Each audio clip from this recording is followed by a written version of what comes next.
அப்பா அம்மா உயிரோட இருக்கும்போதே தன்னுடைய மகனுக்கோ மகளுக்கோ நம்ம சொத்தை வந்து எழுதி வச்சிடணும் அப்படின்னு ஒரு நோக்கத்தோட நிறைய பெற்றோர்கள் வந்து நம்ம பையன் பார்ப்பான் பொண்ணு பார்ப்பான் அப்படின்னு அவங்களுக்கு தன்னுடைய சொத்து எல்லாத்தையுமே எழுதி வைப்பாங்க. பட் அதுக்கப்புறமா ஒரு வயதான காலத்துல மகனோ மகளோ அவங்கள பார்க்கல அப்படின்னா அந்த பத்திரத்தை கேன்சல் பண்ணலாம். ஸோ தேனி மாவட்டம் உத்தமபாளையம் அந்த இடத்துல ஒரு அப்பா அம்மா இருக்காங்க, 3 மகன்கள் இருக்காங்க. அந்த 3 பேருக்குமே வந்து தன்னோட சொத்தை வந்து எழுதி வைக்காங்க.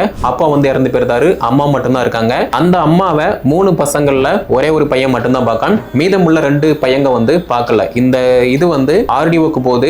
ஆர்டிஓ வந்து என்கொயரி பண்றாங்க. இந்த என்கொயரியில சொத்தை எழுதி வாங்கிட்டு அம்மாவை பார்க்கல அப்படிங்கிற மாதிரி வந்து அது வந்து உண்மை வந்து நிரூபிக்கப்படுது. இதுக்கப்புறமா அந்த செட்டில்மெண்ட் பத்திரத்தை பார்த்தீங்க அப்படின்னா ஆர்டிஓ வந்து கேன்சல் பண்ணி அந்த அம்மா கிட்ட வந்து கொடுக்காங்க. ஸோ இதே மாதிரி நீங்க யாராவது உங்க அம்மா அப்பாவை பார்க்காம இருந்தீங்க அப்படின்னா உங்க அம்மா அப்பா போலீஸ் ஸ்டேஷன்ல ஆர்டிஓ கலெக்டர் ஆஃபீஸ்ல போய் கம்ப்ளைண்ட் ரைஸ் பண்றாங்க அப்படின்னா கண்டிப்பா அது கேன்சல் ஆக வாய்ப்பு இருக்கு. பெத்த அம்மாவை பார்க்கக்கூடியவங்க தான் உண்மையான மகளும் மகனுமே தவிர சொத்தை எழுதி வாங்கிட்டு யாரோ அப்படிங்கிற மாதிரி பத்தி விட்டீங்க அப்படின்னா உங்களுக்கு அர்த்தமே கிடையாது. ஸோ இதை பத்தின கருத்தை கீழே கமெண்ட்ல லீவ் பண்ணுங்க. இதை எல்லாத்துக்கும் ஷேர் பண்ணுங்க. சட்ட தகவல் தெரிய நம்முடைய சேனலை சப்ஸ்கிரைப் பண்ணுங்க.